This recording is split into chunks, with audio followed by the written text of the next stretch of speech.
सुंदर स्त्री बांझ रहती है, पूर्वजन्म का रहस्य। हेलो दोस्तों, स्वागत है आपका हमारे चैनल सीता राम हिंदी शिक्षाप्रद कहानियाँ पर। यहाँ आपको मिलती हैं रोमांच, भक्ति और प्रेरणा से भरी कहानियाँ। अगर आपको हमारी कहानियाँ पसंद आएं, तो वीडियो को लाइक करें और चैनल को सब्सक्राइब करना न भूलें। आज हम लेकर आए हैं एक महिला की प्रेरक कहानी जो अपने पूर्वजन्म के पापों के कारण जीवन में दुख झेल रही थी, लेकिन कैसे उसने अपने कर्म बदले और ईश्वर की कृपा प्राप्त की, यही है इस कहानी का रहस्य। क्या रमा अपने पूर्वजन्म के पापों का प्रायश्चित कर पाएगी? क्या वह मां बनने का सुख प्राप्त करेगी, या फिर उसके जीवन का यह दर्द कभी खत्म नहीं होगा? इसका जवाब जानने के लिए बने रहिए हमारे साथ। कई बार हम जीवन में कुछ ऐसी घटनाओं का सामना करते हैं जिनका तात्कालिक कारण समझ पाना कठिन होता है। हिंदू धर्म और अन्य आध्यात्मिक मान्यताओं के अनुसार हमारे पूर्वजन्म के कर्म वर्तमान जीवन में हमारे सुख दुख का कारण बनते हैं। इस कहानी में हम एक ऐसी स्त्री की बात करेंगे जो सुंदर और सुशील होते हुए भी मां बनने का सुख नहीं पा रही थी। भाग 1, स्त्री का वर्तमान जीवन। एक छोटे से गांव में रमा नाम की स्त्री रहती थी। वह अपनी सुंदरता, मधुर स्वभाव और समाज सेवा के लिए जानी जाती थी। उसकी शादी एक अच्छे परिवार में हुई थी और उसका पति उसे बहुत प्यार करता था। लेकिन शादी के कई वर्षों बाद भी रमा को संतान सुख प्राप्त नहीं हुआ। गांव के लोग कई बातें बनाते, कोई कहता कि वह अभागिन है, तो कोई उसे बांझ कहकर ताना मारता। रमा और उसका पति हर उपाय अपनाते, डॉक्टर से लेकर मंदिर तक, पूजा पाठ से लेकर ज्योतिष तक, लेकिन कुछ भी सफल नहीं हुआ। रमा का सपना और पूर्वजन्म का संकेत। एक रात रमा को एक अजीब सपना आया। उसने देखा कि वह एक राजा के महल में एक दासी है। वह सुंदर और बुद्धिमान थी, लेकिन अपने स्वार्थ और ईर्ष्या के कारण उसने रानी के बच्चे को नुकसान पहुंचाने की योजना बनाई। सपने में उसे स्पष्ट रूप से दिखा कि उसकी ईर्ष्या के कारण उसने रानी के बच्चे के लिए दूध में जहर मिला दिया। बच्चा बीमार पड़ गया और उसकी मृत्यु हो गई। इस घटना के बाद दासी को श्राप दिया गया कि वह अगले कई जन्मों तक मां बनने का सुख नहीं पाएगी। जब रमा की नींद खुली तो वह हतप्रभ थी। उसे लगा कि यह सपना केवल एक कल्पना नहीं, बल्कि उसके पूर्वजन्म का संकेत है। ज्योतिषी से समाधान की खोज। अगले दिन रमा ने अपने पति के साथ गांव के प्रसिद्ध ज्योतिषी से संपर्क किया। ज्योतिषी ने रमा की कुंडली देखकर बताया, तुम्हारे पूर्वजन्म के कर्म ही तुम्हारे इस जीवन की बाधाओं का कारण हैं। तुमने अपने पिछले जन्म में जो गलत कार्य किए, उनका परिणाम इस जीवन में तुम्हें भुगतना पड़ रहा है। लेकिन हर समस्या का समाधान संभव है। आगे क्या होगा? क्या रमा को अपने पूर्वजन्म के कर्मों का प्रायश्चित करने का कोई उपाय मिलेगा? क्या वह मां बनने का सुख प्राप्त कर पाएगी? जानने के लिए पढ़े भाग 2। यदि आप इस कहानी को आगे पढ़ना चाहते हैं तो बताएं, मैं इसे जारी रख सकता हूँ। एक औरत के कर्मों का फल भाग 2। पूर्वजन्म के कर्म और समाधान की खोज। रमा ने जब ज्योतिषी से सुना कि उसका बांझपन उसके पूर्वजन्म के पापों का फल है, तो उसका दिल भारी हो गया। लेकिन ज्योतिषी ने उसे हिम्मत दी और कहा, हर कर्म का प्रायश्चित संभव है। भगवान दयालु हैं। यदि तुम सच्चे दिल से अपने पापों का पश्चाताप करोगी तो तुम्हारे जीवन में सुख आएगा। ज्योतिषी ने उसे कुछ उपाय बताए। 1, गरीब और अनाथ बच्चों की सेवा। उसे बताया गया कि जिन बच्चों को माता पिता का सहारा नहीं है, उनकी देखभाल करके वह अपने पापों का प्रायश्चित कर सकती है। 2, भगवान से क्षमा याचना। उसे हर रोज माँ दुर्गा और भगवान विष्णु की पूजा करने और अपने पापों के लिए क्षमा मांगने के लिए कहा गया। 3. व्रत और दान। उसे नियमित रूप से संतान सुख की प्राप्ति के लिए व्रत रखने और गायों व ब्राह्मणों को भोजन कराने का सुझाव दिया गया। रमा का परिवर्तन। रमा ने पूरे मन से इन उपायों को अपनाया। उसने अनाथालय जाकर बच्चों की देखभाल शुरू कर दी। वह दिन रात बच्चों के साथ समय बिताती, उन्हें खाना खिलाती और उनकी जरूरतें पूरी करती। धीरे धीरे रमा को उन बच्चों के साथ ऐसा लगाव हो गया कि वह अपने दुखों को भूलने लगी। ईश्वर की कृपा। कई महीने बीत गए। रमा का जीवन अब समाज सेवा और भक्ति में बीत रहा था। एक दिन एक साधु उनके घर आए। उन्होंने रमा और उसके पति को आशीर्वाद दिया और कहा, तुम्हारे कर्मों का फल अब समाप्त हो गया है। जल्द ही तुम्हारे जीवन में खुशियां आएंगी। सपना जो सच हुआ। कुछ महीनों बाद रमा ने महसूस किया कि वह गर्भवती है। यह खबर सुनते ही वह और उसका पति भावुक हो गए। गांव वालों ने भी इसे एक चमत्कार माना। 9 महीने बाद रमा ने एक सुंदर और स्वस्थ बच्चे को जन्म दिया। पश्चाताप का फल। रमा ने महसूस किया कि सच्चा पश्चाताप और दूसरों की सेवा जीवन को बदल सकती है। उसने अपने अनुभव से यह सीखा कि हमारे कर्म ही हमारा भविष्य तय करते हैं और गलतियों को सुधारने का हर किसी को मौका मिलता है। कहानी का संदेश। यह कहानी हमें यह सिखाती है कि हमारे कर्म, चाहे अच्छे हो या बुरे, हमारे जीवन को प्रभावित करते हैं, लेकिन ईश्वर हमेशा प्रायश्चित का अवसर देते हैं। सही मार्ग पर चलकर और दूसरों की सेवा करके हम अपने जीवन को सुखद बना सकते हैं। एक औरत के कर्मों का फल। भाग 3। रमा का सुखद जीवन और नई चुनौती। रमा का जीवन अब खुशियों से भर गया था। उसका बेटा उसके और उसके पति के जीवन का केंद्र बन गया था। वह अपने बच्चे की देखभाल में कोई कमी नहीं छोड़ती थी। लेकिन जीवन में सुख के साथ साथ चुनौतियां भी आती हैं। एक दिन जब रमा अपने बेटे को लेकर मंदिर गई, तो वहां एक साधु ने उसे देखा और कहा, बेटी, तुम्हारा जीवन तो अब संवर चुका है, लेकिन तुम्हारे कर्म अभी पूरी तरह से समाप्त नहीं हुए हैं।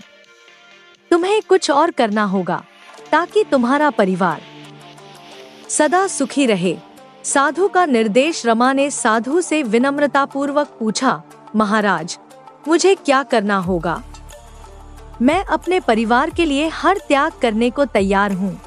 साधु ने कहा, तुमने अनाथ बच्चों की सेवा की और अपने पापों का कुछ हद तक प्रायश्चित किया, लेकिन तुम्हारे पूर्वजन्म का कर्म पूरी तरह से समाप्त नहीं हुआ है। तुम्हें यह जीवन दूसरों की भलाई के लिए समर्पित करना होगा। साधु ने रमा को 2 कार्य करने के लिए कहा। एक धर्मशाला का निर्माण। साधु ने कहा, गांव में कई लोग ऐसे हैं जिनके पास सिर छिपाने की जगह नहीं है। तुम एक धर्मशाला बनवाओ जहां गरीब और जरूरतमंद लोग ठहर सकें। 2 भोजन का आयोजन। हर महीने गरीबों और भूखों के लिए भोजन का आयोजन करने का सुझाव दिया गया। यह कार्य उसे अपने परिवार की समृद्धि बनाए रखने में मदद करेगा। धर्मशाला का निर्माण। रमा और उसके पति ने साधु के निर्देश का पालन किया। उन्होंने गांव में एक धर्मशाला बनवाई और वहां हर आने वाले व्यक्ति का स्वागत किया। धीरे धीरे यह धर्मशाला आसपास के गांवों के लिए भी एक सहारा बन गई। भोजन सेवा का आयोजन। हर महीने रमा गांव के गरीबों और जरूरतमंदों के लिए भोजन का आयोजन करने लगी। इस कार्य में उसका बेटा भी बड़ा होकर मदद करने लगा। इस सेवा के दौरान रमा को एहसास हुआ कि असली सुख दूसरों की भलाई में है। रमा की आत्मा का संतोष। सालों बाद जब रमा वृद्ध हो गई, तो उसने अपने बेटे को समझाया, बेटा, जीवन में सुख दुख आते रहते हैं, लेकिन अगर तुम दूसरों की भलाई करोगे तो भगवान हमेशा तुम्हारे साथ रहेंगे। कर्म सबसे बड़ा धन है। रमा ने अपने जीवन को न केवल अपने लिए बल्कि दूसरों के लिए भी सार्थक बनाया। उसने यह सिद्ध कर दिया कि सच्चा प्रायश्चित और सेवा ईश्वर का आशीर्वाद पाने का सबसे सरल मार्ग है। कहानी का अंतिम संदेश। यह कहानी हमें सिखाती है कि हमारे कर्मों का प्रभाव हमारे जीवन पर पड़ता है, लेकिन सही मार्ग और दूसरों की सेवा से हम अपने दोषों को मिटा सकते हैं। सच्ची भक्ति और सेवा जीवन को सुंदर बनाती है। एक औरत के कर्मों का फल भाग 4। रमा का अंतिम सपना और आत्मा का मार्गदर्शन। रमा अब वृद्ध हो चुकी थी। उसका बेटा बड़ा हो गया था और वह उसके द्वारा सिखाए गए मूल्यों को अपने जीवन में उतार चुका था। एक रात रमा को फिर से एक दिव्य सपना आया। इस बार उसने एक उज्जवल प्रकाश देखा और उस प्रकाश में वही साधु प्रकट हुए जिन्होंने उसे धर्मशाला और भोजन सेवा का मार्ग दिखाया था। साधु ने कहा, बेटी, तुम्हारा जीवन अब पूर्ण हो गया है। तुमने अपने पूर्व जन्म के सभी पापों का प्रायश्चित कर लिया है। अब तुम्हारी आत्मा को मोक्ष की ओर बढ़ने का समय आ गया है। लेकिन इसके पहले तुम्हें अपने परिवार और समाज को एक अंतिम उपदेश देना होगा, ताकि वे भी सत्य और धर्म के मार्ग पर चल सकें। रमा का अंतिम संदेश। अगले दिन रमा ने गांव के सभी लोगों को अपने घर बुलाया। उसने अपने बेटे और परिवार को पास बैठाया और कहा, जीवन में सबसे महत्वपूर्ण चीज है अपने कर्म। कोई कितना भी धनवान हो या कितना भी सुंदर, यदि उसके कर्म अच्छे नहीं हैं, तो वह जीवन भर दुख झेलेगा। हमारे पूर्वजन्म के कर्म हमारे साथ आते हैं, लेकिन सच्चा पश्चाताप और सेवा उन कर्मों के दोष को मिटा सकती है। रमा ने यह भी कहा, हमेशा दूसरों की मदद करो, गरीबों का सहारा बनो और भगवान पर विश्वास रखो। सुख दुख जीवन का हिस्सा है, लेकिन सच्ची भक्ति और सेवा से हर बाधा पार की जा सकती है। रमा की आत्मा को मोक्ष की प्राप्ति। कुछ दिनों बाद रमा ने शांति से इस संसार को त्याग दिया। गांव के लोगों ने उसे टीयर्स के साथ विदाई दी।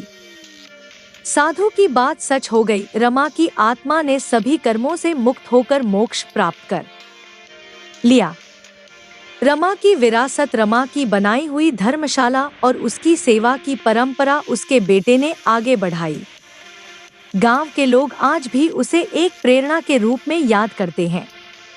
उसकी कहानी पीढ़ी दर पीढ़ी सुनाई जाती रही, जिससे लोग यह सीख लेते हैं कि सच्चे कर्म और पश्चाताप से जीवन को बदला जा सकता है। कहानी का अंतिम संदेश। यह कहानी हमें यह सिखाती है कि जीवन में हर इंसान को अपने कर्मों का फल भोगना पड़ता है, लेकिन सही मार्ग, सेवा और भक्ति के द्वारा हम अपने दोषों को मिटाकर अपने जीवन को सार्थक बना सकते हैं। भगवान के दरबार में हर आत्मा के लिए मोक्ष संभव है, बस हमें अपने कर्मों और भावनाओं को शुद्ध रखना होगा। एक औरत के कर्मों का फल भाग 5। रमा की शिक्षा का प्रभाव और एक नई शुरुआत। रमा की मृत्यु के बाद उसका बेटा आर्यन उसकी शिक्षाओं को आगे बढ़ाने में लग गया। उसने धर्मशाला की देखभाल को अपना जीवन उद्देश्य बना लिया। हर महीने गरीबों और अनाथों के लिए भोजन का आयोजन होता रहा और धर्मशाला में न केवल गांव के लोग बल्कि दूर दराज से आने वाले यात्री भी रुकते। आर्यन ने महसूस किया कि उसकी मां ने केवल अपने परिवार के लिए नहीं, बल्कि पूरे समाज के लिए जो कुछ किया वह अमर हो गया। लेकिन अब उसकी जिम्मेदारी थी कि इस विरासत को और आगे बढ़ाए। साधु का पुनः आगमन। एक दिन वही साधु फिर से धर्मशाला आए। उन्होंने आर्यन को आशीर्वाद दिया और कहा, बेटा, तुम्हारी माँ ने जो बीज बोया था अब वह एक विशाल वटवृक्ष बन चुका है, लेकिन तुम्हारे सामने एक नई जिम्मेदारी है। इस धर्मशाला को केवल एक सेवा केंद्र तक सीमित मत रखो। इसे एक ऐसा स्थान बनाओ जहां लोग शिक्षा और संस्कार भी प्राप्त कर सकें। आर्यन का निर्णय। आर्यन ने साधु के निर्देश को स्वीकार किया। उसने धर्मशाला के पास एक स्कूल और एक छोटे अस्पताल का निर्माण करवाने का निश्चय किया। उसका उद्देश्य था कि न केवल जरूरतमंदों को भोजन और आश्रय मिले, बल्कि उन्हें शिक्षा और स्वास्थ्य सुविधाएं भी प्राप्त हों। समाज में परिवर्तन। आर्यन की मेहनत रंग लाई।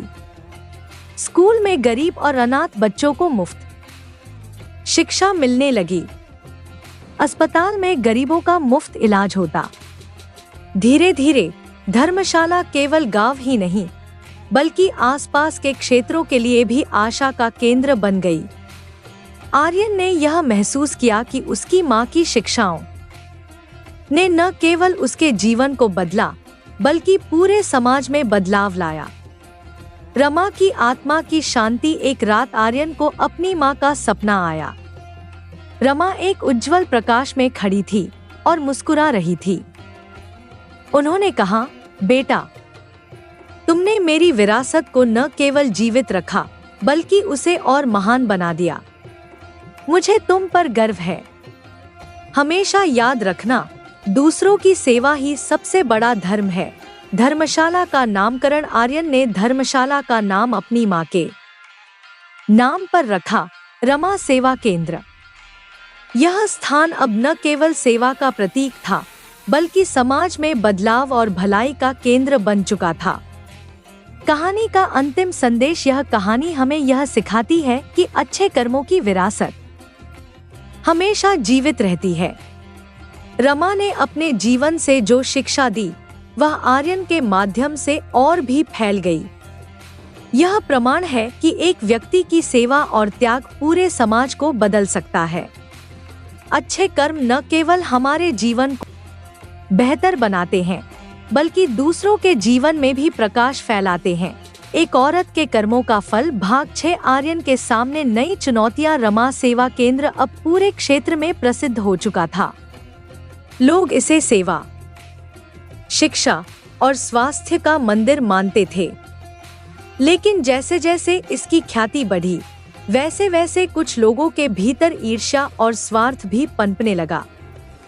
गांव के कुछ प्रभावशाली लोगों ने आर्यन के काम को रोकने की योजना बनाई। उनका मानना था कि यदि धर्मशाला और स्कूल चलते रहे, तो उनकी शक्ति और दबदबा कम हो जाएगा। धर्मशाला पर संकट। एक रात कुछ लोगों ने धर्मशाला में आग लगाने की कोशिश की, लेकिन वहां मौजूद कर्मचारियों और गांव के लोगों ने इस साजिश को नाकाम कर दिया। यह घटना आर्यन के लिए एक बड़ा झटका थी। उसे समझ नहीं आया कि उसकी सेवा का विरोध क्यों हो रहा है।